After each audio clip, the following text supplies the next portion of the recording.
So I'm Jaime from Kindred Being, and today we're welcoming Ronnie here, and he is from our Facebook group, Kindred Beings with an S, and it's a group of awakened individuals, and he has so graciously allowed me to interview him today about his awakening story. So let's welcome Ronnie. Hi, so nice to see you. Yes. Well, when you put the call out, I knew I had to answer. I did put the call out. Thank you for answering. So let's start.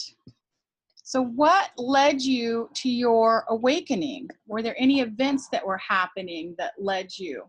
Absolutely. Like, I think really there's two main attributes of the process. And one was always asking questions. And then the other was a great deal of suffering. Yes. I broke my neck my senior year of high school, and I ended up having two surgeries. They put a cervical screw in through the front, and then that screw actually broke in a muscle spasm 2 weeks later. And the bone that it was put into was the same bone that Christopher Reeves broke.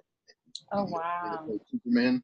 So honestly, like, I'm blessed beyond measure to be here, because that statistically, that's almost impossible really to make it through well, you know? And for the longest time, the pain, eventually the sleep issues that sort of arose in response to the pain. It was just a period of life where probably I made the worst choices that I could have made to what I was confronted with. And so really what led to the awakening itself was shifting perspective and starting to look at new things and look at the exact same situations, but from a more positive, a more loving perspective. And really whenever that shifted in me, everything that I saw had now a silver lining. You know, I look at a cloud, well, it's got a silver lining. And really whenever I look at any situation in my life, that bit of wisdom there now helps me a great deal. That's amazing. That's amazing. And I find that to be so true in my awakening story and other awakening stories that I hear, that it usually comes through some sort of upheaval in your life, or some sort of trauma, or some sort of kind of the dark place that kind of brings you to the light. So that's really amazing that you can see the silver my lining. experience. Yes. Yeah. Yeah, that's awesome. Okay, so I have a few more questions here. So when did this happen? When did your awakening take place? So really it's been a long process, because like for many years I just knew something wasn't quite right in the now it's weird to use sort of matrix analogies, but whatever framework or whatever word would work for someone to understand this concept is, I just realized there were cracks, there were flaws, there were strange things that just we're taught almost to ignore many of these strange things. But the more I really gazed directly at them, the more I was taking into myself. And so that really over many years, that sort of helped shape me and bring me to the point where I could awaken, right? So a lot of times you have to go through so much and so many other things and take in a lot of lessons along the way, really, to find that path, you know, to find that opening and that way forward. But so suffering really did a great deal.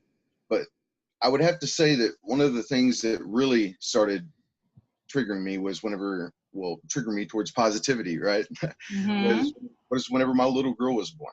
Like 6 years ago, my little girl was born. And really at that moment, it was almost like an angel, perhaps like my guardian angel had come to me, or really it was probably more scientifically speaking, just the hormones, the responses, the chemical reactions that caused that fatherhood, you know, to kick in. But then I had to accept it, you know, because my fathers, I have to say fathers, because I was adopted. And so my original father and then my adopted father, you know, both were men of difficult ways that they presented themselves. But so for me, it was a matter of accepting that fatherhood, accepting that beautiful moment, and accepting that thing for what it was.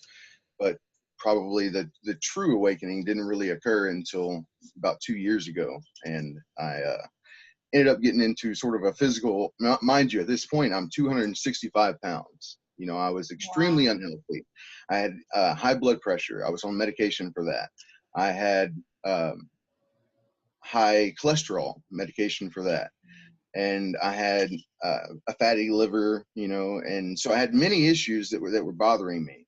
But I was eating the worst foods, taking the worst things into myself, drinking the worst types of, you know, liquid, you know, sodas or whatever. And so whenever I started, whenever that happened, I started going to a gym.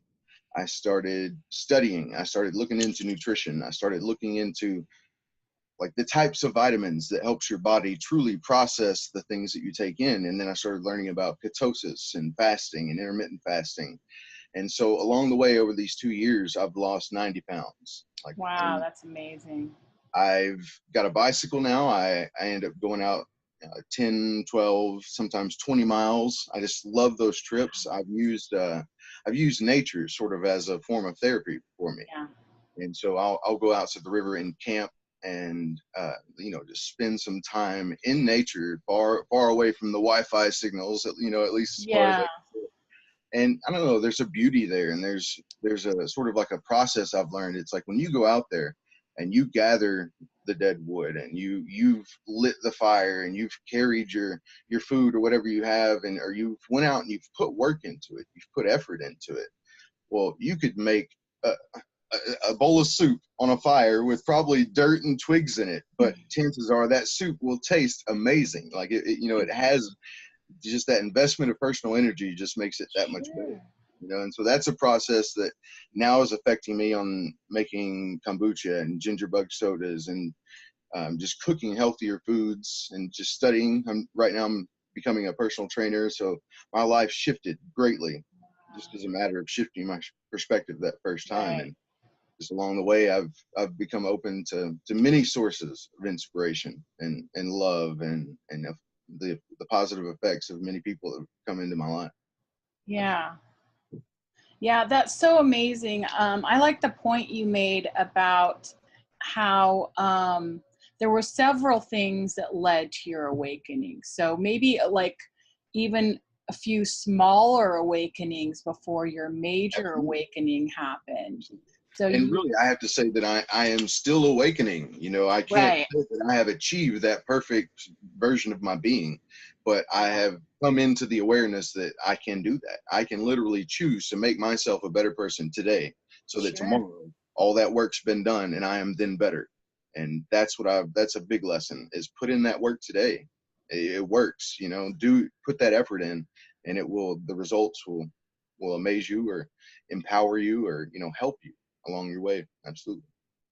Yeah. Yeah, that's something I like the points that you hit on about kind of treating your body better too. Sure.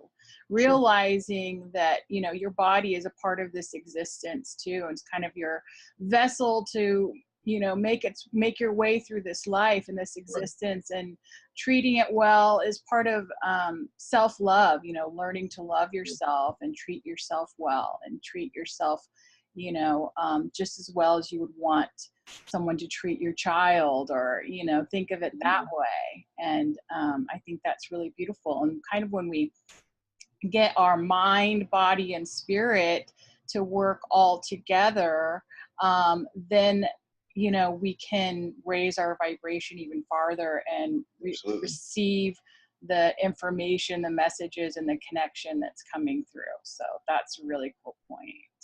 Yes, I like to talk to people. I don't have a lot of avenues for being able to speak on, you know, the things that I really enjoy or have learned or have shifted my focus towards. But I'm doing a lot of writing, and that thing right there with the mind, the body, and the spirit. It's Yeah. almost like these things.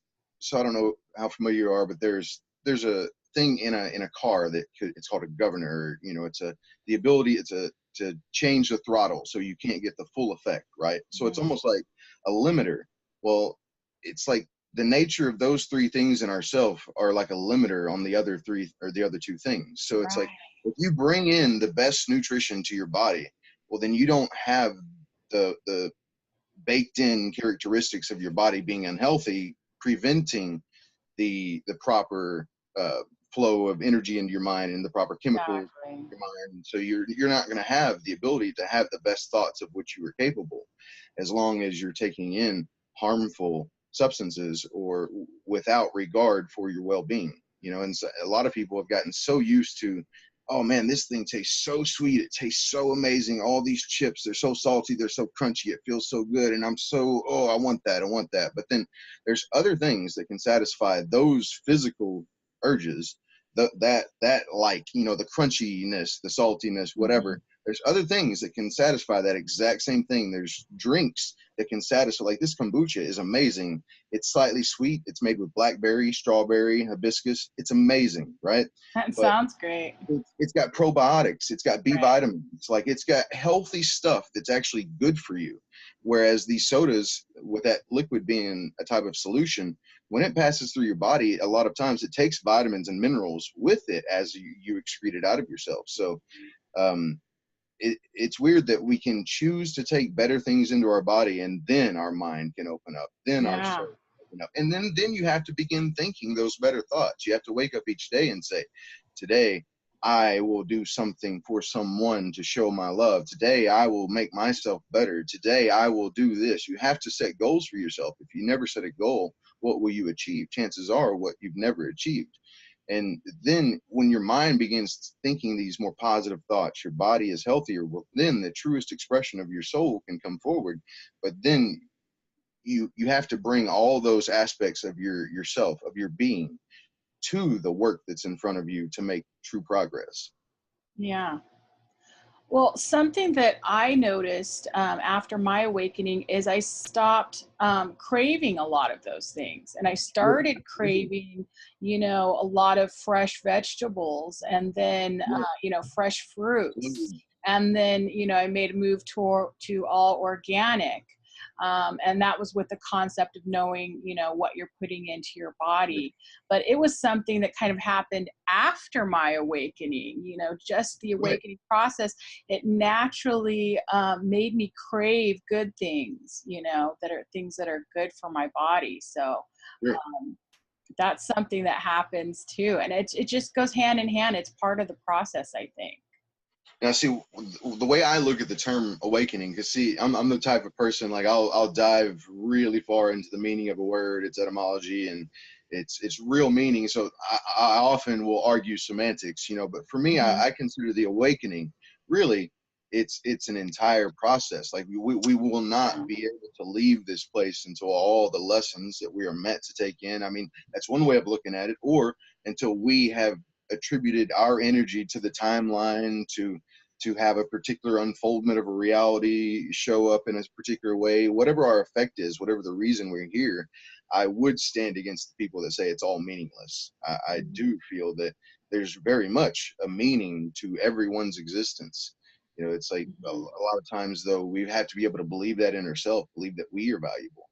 And, you know, you're talking about loving everyone. And it's like, so I was raised for many years as a Christian, and then I stepped completely away from it and studied many other things, which I'm grateful for that time. It was all the process. It was all just what I had to learn.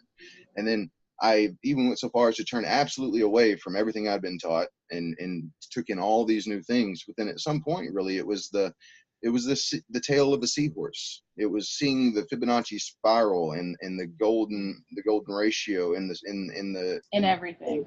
the tail segments of the seahorse, in everything, in the patterns of sunflower seeds. Literally everywhere there is beauty, there is an order, there is a mathematical order to things that really, when you accept it and learn it and study into that, well, there's something there. And I can't say there's nothing there. I don't know what is there, but there is something there, absolutely. Yeah. And it's beautiful.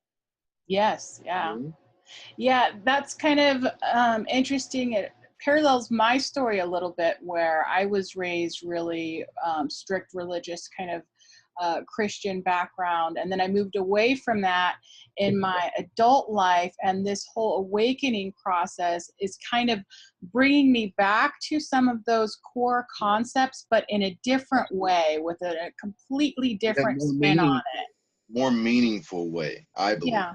You know, it's there's a lot of those lessons that really are coming back, and really they're coming into everybody all around the world. And Yeah, that's the thing, is that you can't really focus on this one book as having everything, but you have to realize that people have been given ways to live that have worked for them for thousands of years for those people in those areas. But there's wisdom.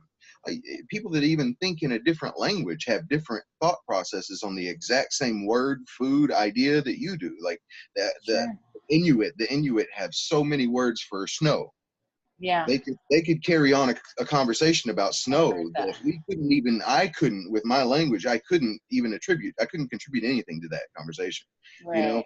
And so that's the sort of thing, is you have to find the languages for these ideas, for these thoughts, for love. I You have think to that's limiting, isn't it? Isn't that absolutely. limiting? Yeah, that we have to put it into words. I think that's one of the issues we have as human beings, you know, that we can have an amazing concept, but then translating it into Sure. words. Yep. And then that's where all the confusion rises. If we could Yeah, literally perfectly represent what we're thinking, there probably would be less issues. But if we all did that, we would then realize there's a lot of people that you're not going to be able to affect in any way. It's impossible.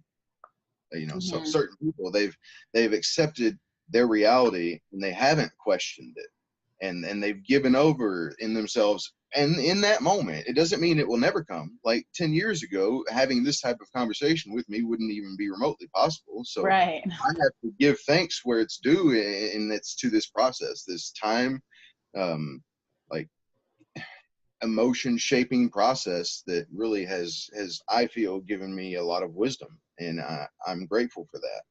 Absolutely. Yeah, it's amazing. You know, these waves that are hitting us on a global scale and just kind of propelling and skyrocketing our awakenings for everybody is, you know, just amazing. You're right. Now we're able to have these conversations that, you know, weren't even in our concepts before. So that is so cool. And I'm just have kind of a side question. So, what is your opinion about our role in awakening others?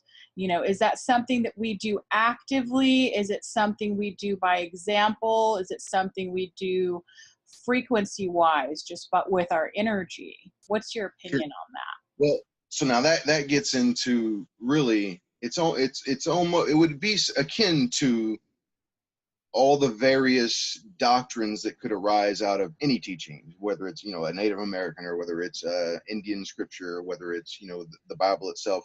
And so, but then it also is akin to like the different schools of thought, of philosophy, right? And but then you also have to take into consideration that everybody has different gifts, everybody that? has a different purpose.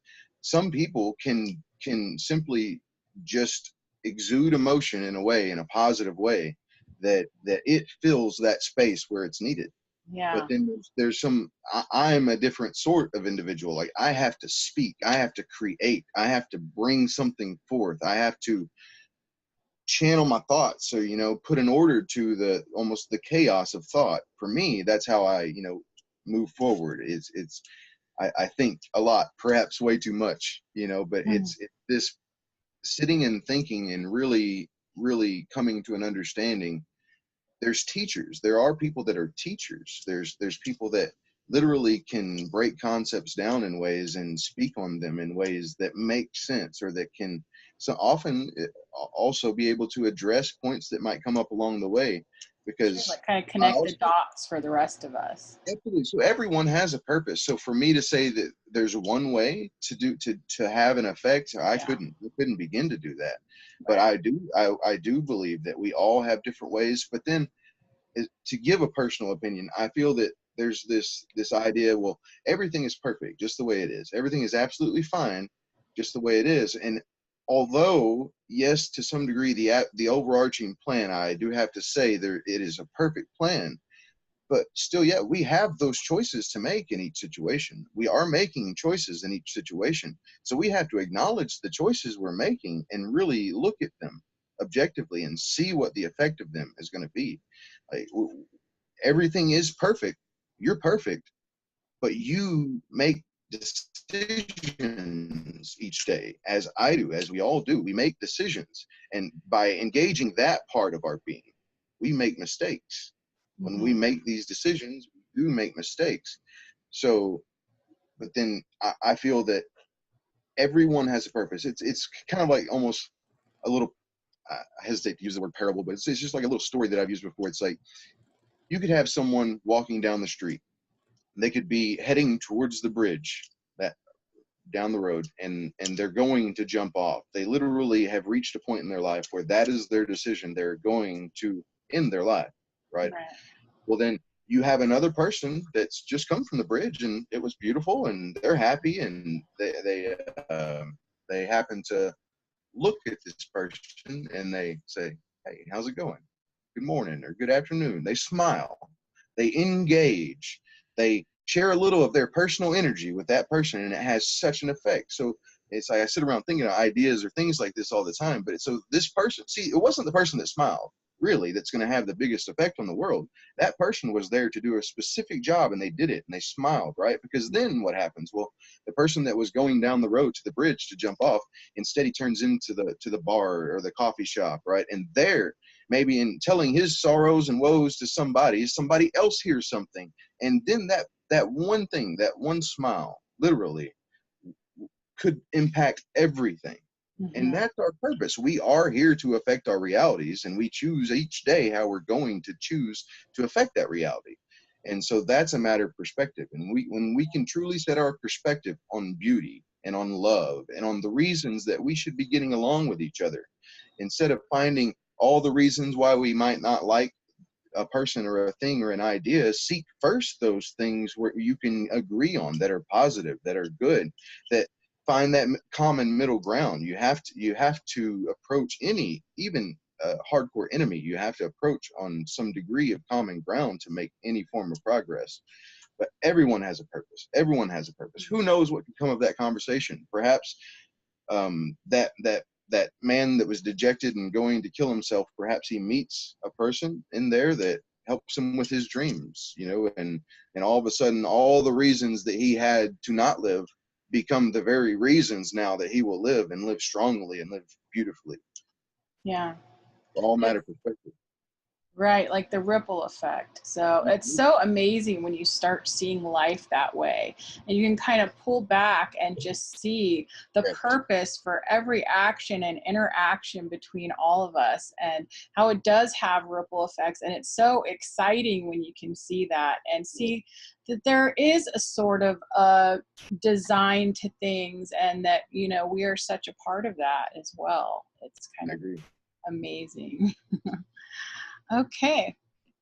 So I think you kind of answered this question, but maybe I'll ask it and we'll just see. How did your awakening change how you see the world? That's kind of what we were talking about. Okay, so really it's I can use, say, my pain, so I have pain all the time, and Mhm. I have nerve damage, I hyperextended muscles, and I just have issues, lots of issues from with my neck. Plus, they on the second surgery they had to actually crack open, one of my vertebrae, and like take bone from my hip, and so I've got a fair bit of trauma and injury in the area, and for many years I didn't really do the things that probably would have helped me, things like natural like movements, like physical therapy. You run out of the money that they give you to do physical Mhm. therapy, and you can't really continue. So rather than be moving correctly and not taking pain stuff that's going to like cover it up, it's going to cover up your sensations, but even if that works, but it's not going to address anything. And so really that's a matter of profit. Honestly, they don't want to really fix many issues, because if you fix many issues you have less avenues of profit, and really it's profit that's the problem, because we have many beautiful things that have grown or are growing or could be grown or be addressed in a certain way that would make us all have life, and life more abundantly. It's like even just this soda right here, or this particular kombucha, Mhm. it's living. It is a living thing, Right.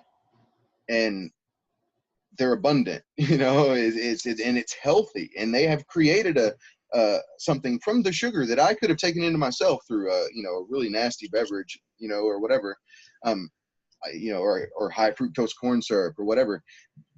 Whenever this is how they used to make these beverages. There used to be these types of beverages all over the world. You can find these carbonated, sweet, fizzy drinks, fermented beverages that have living organisms in them. But then someone said, oh, but we could just, force carbon dioxide into this syrup and skip all that time, make way more money, and we are suffering as a result of It's that. taking the nutrition out of it. Yes, because they have literally taken absolutely. There is no nutrition. In fact, it's harmful. It's removing nutrients from your body when you drink that. And so really that sort of goes to perspective. We can choose to make any decision with whatever we're faced with. And it could be as simple as, well, I want my soda in 2 minutes, but I don't care if it's good for me or not. Or I'll take it in 2 weeks when it's ready and I know it'll be good and healthy for me. And really that's where humanity is going wrong and being led wrong, because they're not being taught the value of sowing so that you can reap, of putting work in, and they're being tricked with these bits of patented paper and pixels that could be wiped off with one key press, one keystroke. And what is valuable? Your blood, your sweat, your tears, your knowledge, your time, your self. You are the value. It's not the dollars that have the value. And so people are trading really what is truly valuable, which has the real value. They're trading that to someone that doesn't care if they live or die in many cases. And they're just giving pennies on the dollar of their value. And that's why the whole system is so dang broken. And it's so obvious that it's so dang broken. It's because at each point along the way that a decision could have been made for positivity, instead it was made for greed. Yeah. And whenever we do that with everything, we will suffer the consequences. We are suffering those consequences. But right now, today, at this moment, we could move forward saying greed doesn't have to be a part of our lives. It doesn't have to. And truly, until we all manage to see that, truly see it, what can we do? What can we exist in? And really, it's just the same. It's just what we are. But luckily, by some chance and blessing, like literally, there is an awakening happening in hearts and minds. And do you feel like some of this negativity that we're experiencing in the world, like out for profit and just suffering of people physically and in every way, is part of the mechanism of awakening? So to get people to kind of say, enough is enough. Yes. And things are really bad, and we're ready for change. We're ready for something different. We're ready to live the way, we feel in our hearts that we should be living. Absolutely. I agree with that assessment completely, because being empathic beings, we're all empathic beings. We all have that sixth sense. We have all had those moments where someone walks into a room and everybody goes quiet, and there's a shared sense that we often don't talk about, but there's something there. Nobody can say there's nothing there.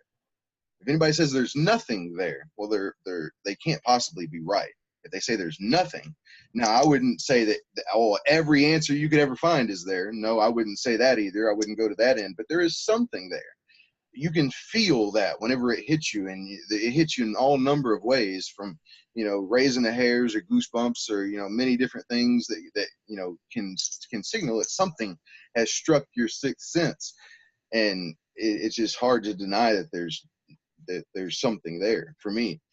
And then you have all the other types of senses. Like one that came to me was claircognizance, and it was just like this sense of knowing, and it was almost like I'd be speaking, and it's interesting because I realized a lot of the times I might be speaking to somebody else, thinking that I'm speaking to them about their problems, but then especially if it's written or I go back and see it or read my words, I realize, wow, that struck me. That was a message for me. Yeah.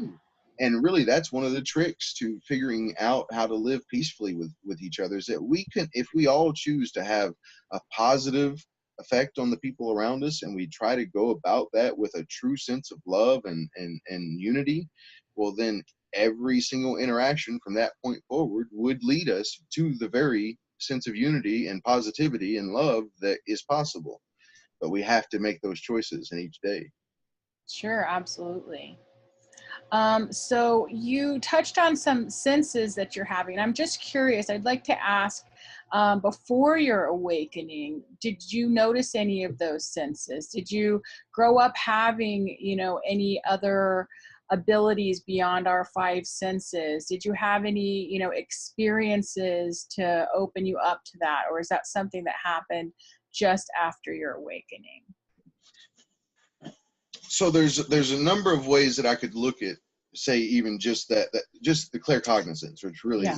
that's the thing that seemed to come to me the most. And I use it almost as that it was God or the universe or fate, destiny, whatever word one can use. You have to be able to accept that if God is literally all things, everything, and in all things, then you have to accept that he is the speed of light, just as he is the speed of sound.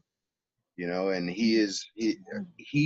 I don't even like the word he. I don't like he Right. is she. It's an it. It's not human. There's no physical connection. So just like we make cartoons where we put human characteristics on animals, anthropomorphism, we do that almost subconsciously on a lot of the ideals that we have to have difficulty trying to understand. Right. Yeah. How difficult to understand is this notion of this God or whatever it is, Yeah. right? Whatever that is, the architect of the matrix, the simulation, whatever it is. It doesn't really matter what it Yeah. is. There's something there.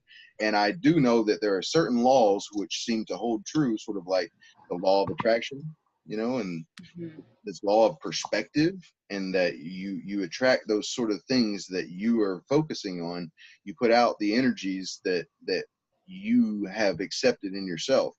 It's like in the Bible, Jesus makes this commandment, is perhaps how it's presented, but it says, love the Lord thy God with all with everything, with your entire being.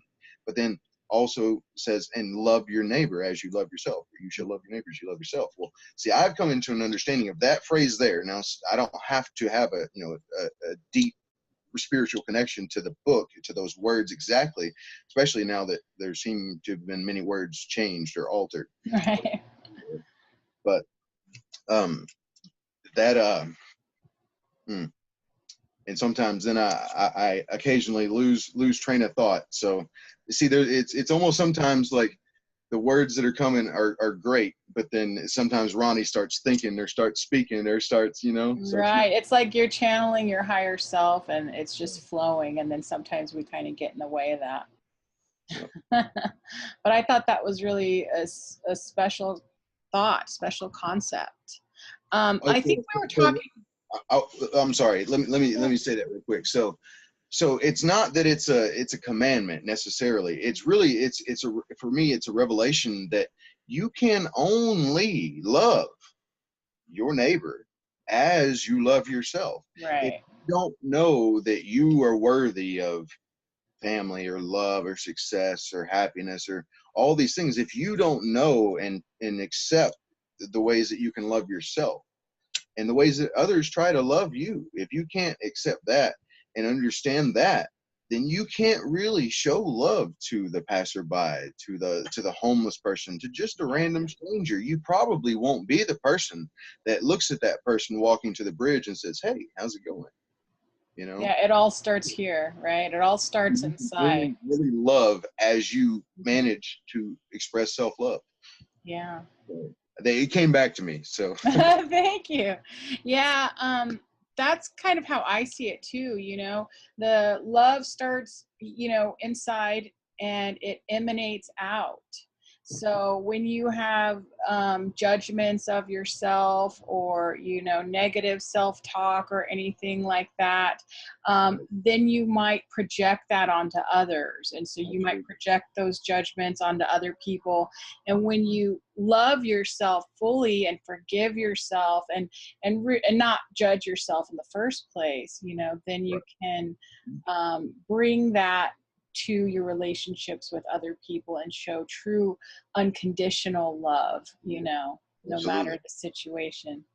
So that's a great point. So we were talking about the other senses other than your five senses. And so we were talking about the claircognizance and, you know, did you have anything growing up? Did you have any of these senses? Did you recognize them? Is this I new? feel that, I feel that there was, and really, I think it's maybe the degrees of which it could have or did or whatever manifested, and then also, I understand that to claim too much really is unnecessary or whatever. But I do feel that there have been many times where there were things that just would just come in, and no matter what I was being told, it just didn't feel right, and I never accepted that. I never accepted it, and I could not accept the common way that everyone else was looking at it because it just didn't feel right. And whatever that is, whatever the term for Right. that. But then more specifically on exactly the claircognizance, it was just this intense feeling of knowing what was coming in. And then oftentimes, like I would just start doing something, because I'm the sort of person, whenever I cook, I just a little of this, a little of that, pinch of this, fry this about that amount, flip it over this way, that way, and that's how I do it. I don't like to follow this piece of paper. I can't. I might read and be like, oh, it's got corn and asparagus and onion and garlic. I can do that. Yeah. I like to create. When I play music, I don't like to read music. I don't like to play what somebody else has played. I like to hear that beat, hear those chord changes, and just play what I want to play. And I love that creative process. But so for like claircognizance, it was just this extreme knowing, and it was often things about health or about perspective or about love. It's these very things we're talking about now. A lot of it is there would be times where I would go to the store and be like, I need this particular set of vitamins, and I couldn't know at the time exactly all the reasons I needed it, but the more I've studied, the more I've looked back and seen certain conditions, and I was just instinctively going to exactly the things that I needed. Almost like whenever we have cravings and we hit up our refrigerator for, pickle juice or or peanuts or whatever, but literally, like, there was just this sense of knowing. I can't explain it much more than just I strongly knew, what I had to do, or what I was believing, or that what was coming into me was meant to be respected or understood. Yeah, that's amazing. So you experienced that throughout your life, and did you notice it get like stronger, or the connection, Absolutely. you noticed it more? To make a huge distinction, absolutely, was whenever in this past 2-year process, and because I've come out of, I'm definitely like a phoenix, a reborn, because I came out of like a really bad place, Yeah. a really dark place for me, and a lot of suffering. A lot of it was my own creation or my own responses to others' creations. And so it's we create our realities in a sense. Absolutely. Now I can't create this wooden table right now just by thinking of it. I can't fix that leg without putting in the work to do it. If that table falls on my toe, it's still going to hurt. You know what I'm saying? But it's like I could create the reality where I fix it right now as soon as we hang up, since it's popped into my head. Right. But anyway, so there definitely was a distinction between how it felt previously and then how it has felt in this during this roughly 2-year process. And now it just comes in and with, I mean, but then there's other ways that it could be interpreted. I mean, you could have someone try to say, well, it's grounds for this, or this, but I just have to say that for me, it's just truth. And it's things like kombucha is better for you than Mountain Dew. Sure. Sure. Yeah. So the knowing is like when there's no question about it. It's something that you feel throughout your body and your soul. It's like when something resonates with you on your frequency. You don't have to get another person's opinion about it. It's coming from, source, or it's coming from high vibrational beings, and you feel it in your body and soul. So that's the knowing we're talking about, right? Just to Okay, yeah, just to explain it for everyone. Okay, let's see. So we talked a little bit about this too, about how your reality changed through your awakening. You know, I find that process so fascinating because it is taking the responsibility off of others and bringing it to ourselves. So Yeah. you're saying, you know, by changing my reactions and my perceptions about others and the world around me, then the world around me changes. And it'll do it if people literally begin interacting with other people in a different way. So it's as simple as you could walk up to somebody right now and slap them in the face and make that decision and receive that reality, or you could walk up to the next person you meet and just make eye contact, say, "Hey, how's it going?" I mean, I'm from the South. I mean, the Mid-South, right? So it's like that's normal for me. We could be driving on country roads and both, you know, have our own things in mind, but we have to wave at each other, you know. Yeah. But hey, we could. Some people flip up the middle finger, and that's their Right. way. Which, hey, that's a gesture, a style, whatever. But then literally, we can choose to make our interactions with other people a bit more peaceful, a bit more loving. Sure. It will only happen with a choice that we make in ourselves. And yes, that other person has flaws. We got flaws. I got Right. flaws. You got flaws. Everybody's got those flaws, but it's those people that start presenting themselves in different ways that are aware of their flaws and can then make progress to ameliorate those flaws. And literally, when we begin doing something in ourselves, when we begin responding to others in a better way, yes, it does. It absolutely does change those people over time. But you have to temper your expectations with the work that you're doing, and just the knowledge that just be the best version of yourself that you can Yeah. be. Just be the best you can be. And it doesn't matter that other person. In fact, you may eventually have to let that person go, or get out, let them out of your life, or whatever, or that, just walk away, whatever it is. Or Hmm. you may find other people that now that are more positive, more beneficial to you on this new stage of your journey. And so for me, that's sort of been the process I've gone through. Yeah, that goes back to your whole point about the law of attraction. So you're attracting things of your vibration. And sometimes, you know, these things that come in, like somebody flipping you the finger or something, can be a test. How are you going to react to it this time? You know, are you going to react with love and forgiveness? Are you going to get upset and let it ruin your day? You know, and those decisions of our own reactions are what is changing our reality, you know, and like you said, the ripple effect, it just keeps going. Just something to say to that. I think it's hilarious now. Yeah. Whenever I am in a situation that previously would have had this particular set of you know unfoldments occur, and I'm looking at it, I'm like, you know what? This is amazing. I am not the same person. I literally am not the same person. I've let go of so much of what I thought I knew, and kind of in the words of Socrates, the truest wisdom lies in knowing that you don't know. A lot of Yeah. people say, you see, the difference between knowing and belief is trust, is faith. Really, it's faith, because you Hmm. have to put a degree of trust in any person's words, no matter what paper or letters are attached to that paper, or whether it's got cloth in the paper or not, or none of that really matters, because at some point the truth will exist on its own, independent of any structure formed to contain it or to alter it, and it will express itself no matter what, somehow, some way, because there is a truth in this world. And the truth could be as simple as kombucha is better than Mountain Dew. And when you can acknowledge that particular truth and go forward, and then you start studying kombucha, and then you start studying Mountain Dew, well, then now you're looking, now you're seeking, and when you seek, you find. You can't find anything you don't look for, that you Yeah. can't engage a little bit of your own energy toward finding. It all starts with questions, doesn't it? It all starts Absolutely. with questions, and then the answer follows. Yes. So you have been noticing with your interactions, so you're going out and you're experiencing the world with love.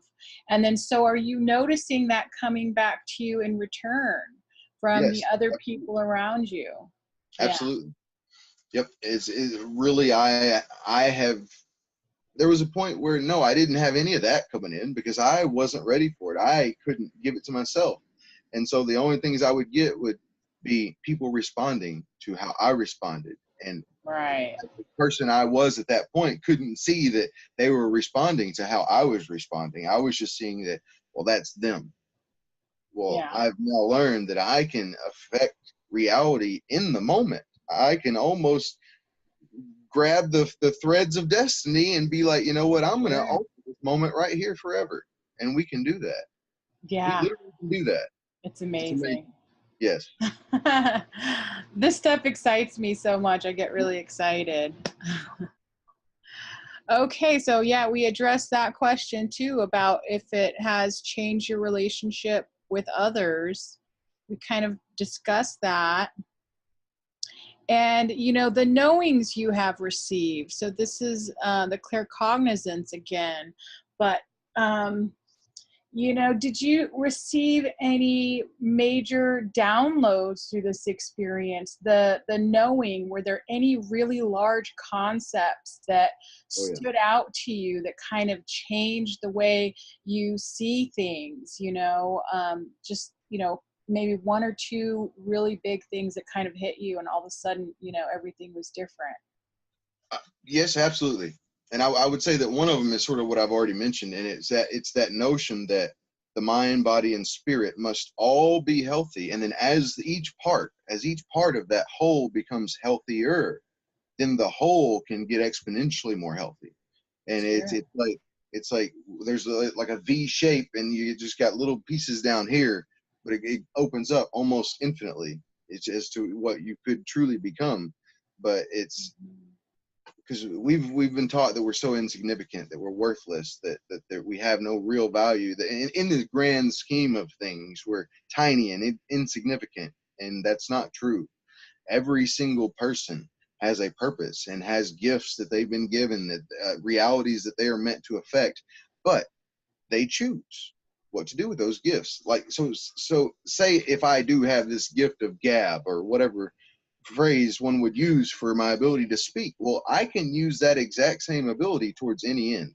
I can use that gift to harm someone, and I've spoken powerfully in a hurtful, you know, way, Mm-hmm. and in a less than loving way, to be perfectly frank, right? Yeah. So that that same power has an energy attached to it. That's my energy. That's Sure. sort of like my superpower. Hiya! You know, that's what I release. But then Sure. I choose how that can be tempered, how it will be tempered, and what it will be used for. Once I become aware that that's what's possible, that that's really what we're all doing, is that we are doing just that. We are choosing how we're going to present ourselves and our gifts, and to what end those gifts will be used. Yeah, that's amazing. That was one of my knowings that I received through this process was, you know, the frequency and energy of not only everything, but sound in particular, that it actually, you know, it Yes. absolutely has a vibration. It absolutely affects everything that it touches. You know, those energy waves keep going Sure. and just kind of affects everything. So, um, yeah, what we speak is so important, you know. How So we feel when we speak it too. How we sure. feel when we speak it is also incredibly important. Because if we can manage to remain calm even in difficult circumstances and still find that loving way forward. Now, that doesn't mean that I would never advocate, you know, that you should, you know, let somebody walk all over you. I'm very much a fighter in that regard. You know, I don't take kindly, you know, especially if there's like a physical danger, you know, is that sort of thing. Is a lot of people would just be like, oh well, just whatever happens, you know, and they live almost in a state of fear of standing up for themselves. But I would say that in almost any situation, there is a way out of that circumstance, that situation, the things that shaped those people to be in that place. There's numbers of ways. The reality could unfold in any number of ways based on all the little decisions made. And I just, if I were to be a time traveler, I would like to travel to that time that I have made and affected by positivity and by the making better choices in each moment. And that's the future that I want to live in. And the truth is that if I live to next week, I will have traveled through time to that very thing. Right. We can all do that. And we Right. can start Yeah. right now. We could start right now and do that. Yeah, time is not linear. Right. So, what is it that motivates you then in your interactions with others? So, how do you have, two choices before you? Either I could do this or I could do this in a situation. And what do you call on, from inside to help you to make that decision? What is the main motivator, do you think, that you go to? So really, this little phrase is, become the best version of yourself or myself that I can be. And I can't say I know what that really consists of, but I Hmm. do have things that I have seen the effects of that I can speak to and say, this helps, this works. And it could be as simple as, instead of pressing the like button on Facebook, you press the love button. Right. Something literally that simple, insignificant, and many people would laugh at that until they come into an understanding of how powerful that is. And I've witnessed the effects of that, of just that, and it's affected me seeing it. Right. Mhm. So like, there's tons of things. There are so many tools that we all have access to, but it's the hand that swings the hammer that builds the house, not the hammer. And I just like to think that as we exist in each moment, we could all make better decisions in that moment, which impacts us all more beautifully and creates a future that we can all be proud of together. Okay. So is it you then calling on that person that you see in the future as being, the best you? So are you saying, let's work towards that goal of being that person? Is that what's helping you make your decisions? Well, really, it's not really looking towards the future. It's in this moment. I can only live in this moment. Right. So Yeah. it's like, at this exact moment, that really is the only one I have control of. Yeah. I believe it was present memory. The present is a present experience, and the future is a present expectation. Hmm. We only have this moment right here. That's the only one we can affect, and we can affect, and we can affect it. And Yeah. tomorrow, if we affected this moment in this way, tomorrow X, Y, Z will happen according to that way. And Right. we have that ability. We all do. We have, it's crazy. Literally, it's that powerful. We can choose to exercise that most beautiful of superpowers, which is Yeah. understanding that at the moment we are literally shaping reality. We are Yeah. creating a reality by our choices, by our actions, by our words, by our tone, by our goals, by the way we feel about others, by our love for ourselves and the love that we show others. We are creating a reality. Yes, Yeah. There's a being a better you right now. absolutely. Always, yes, That's the only one I can in affect. the moment. I can't change anything I did yesterday, no matter how bad it makes me feel or how bad it makes somebody else feel even. I can't change it. But today, I can change it. And I can worry about tomorrow, and I can plan for tomorrow. And I can set goals for tomorrow and next year and however long. And set those goals, and you have to have goals that you're working towards, or you tend to drift on the sea of life just aimlessly. Thank you for that. That was really amazing. Um, okay, so um, since you're awakening, like, have you come to some understanding about what your role is in this process of awakening that's happening to so many right now? Yeah. So there's multiple aspects of that role. For one, it's being an example, like just friends around me that have seen how much weight I've lost, how my attitude has shifted, how my outlook and how my words and tones and actions are different, right? Literally just that example to those close to me, or that to those who were aware of what I once was. Just that example itself is powerful. But then also, if I feel that, say I have this ability to communicate, and I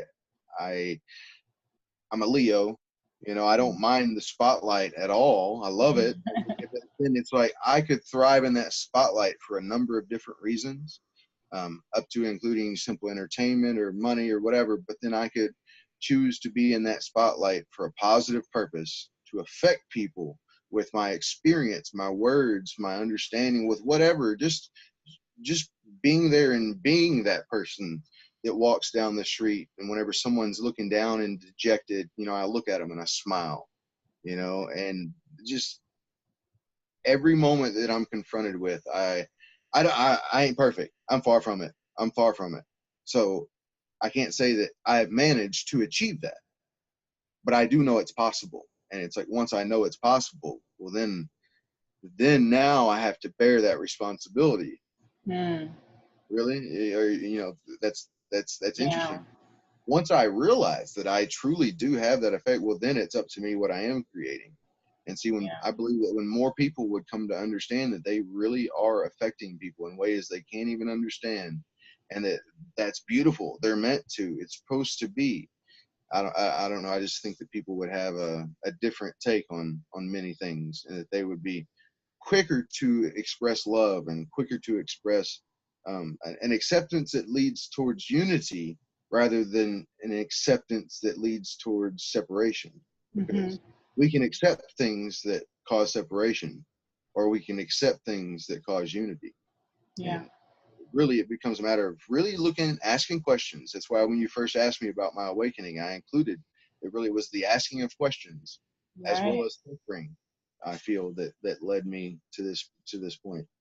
But Yeah. so I wouldn't change anything that I've been through, anything that I've done wrong, anything that someone did wrong to me. I wouldn't change that, because all those experiences shaped me to who I am now.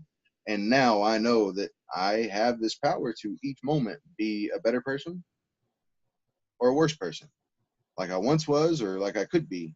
And that decision, understanding that power truly in that sense, it is a superpower. Yeah. In a sense, you know, it really is, and I accept it. Mm-hmm. Yeah, that was a big one for me. The understanding oneness, you know, understanding that we're all one was such a big thing. And, you know, kind of just looked around at everything and lost a lot of fear that I had about even interacting with others, social interactions, and just kind of all kinds of fears that we carry with us, you know, Yeah, and they seem so silly now. But that one, absolutely. All fear is silly. All the reasons for true fear are mostly silly. oh And yeah. Yeah. So that, you know, understanding and then reminding yourself of that when you need to, you know, right, that we're all one and yes, there's nothing to really be afraid of. And I right. think that's kind of the root of, you know, a lot of things that happen in our world. It's all about fear, you know, uh, Sure. most Fear of and greed are two of the most divisive and separating things in this world today. Those two concepts, those two ideals, and all the ways that those two forms of expression have impacted our reality, our society, our culture, our world, those two things are paramount for us all to address and take a hard look at and do what needs to be done. My I chair. think I think you just got a message. My chair concurred, Yes, it did. or it didn't. Maybe it didn't. Okay, that's great. Okay, so I know you make your kombucha. Where can people find that? Can people Man, I will tell you this, Jamie. You've caught me at the beginning of the adventure. This right here is my first batch of kombucha. I've been making ginger bug sodas now for about a month and a half. Um, at some point, I've already purchased my blog. My computer will be fixed soon. My blog will be up and going. I've got all manner of ideas for YouTube, because I now have the ability to speak and to be myself and to choose to harness my gifts in any way I choose. And I do have a few of them. They're up in there, but now it's this positive perspective, which I feel is the most precious gift of all. Mhm. That's great. Okay.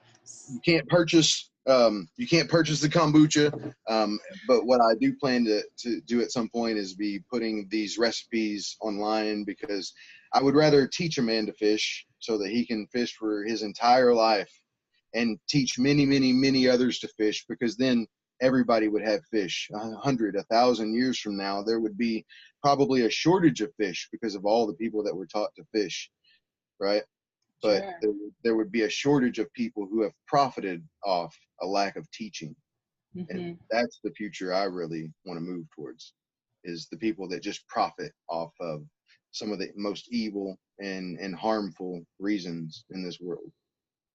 Yeah, knowledge is so powerful. And I think that's the difference in our age right now. It's just information is flowing right now. There's no more hidden knowledge. It's like all available to us in so many different forms, even, you know, through the internet or directly through source connection or connection with spirit. You know, we're getting downloaded information, and to share that and you know, put it out there for everybody to experience, I think is such a special thing to do.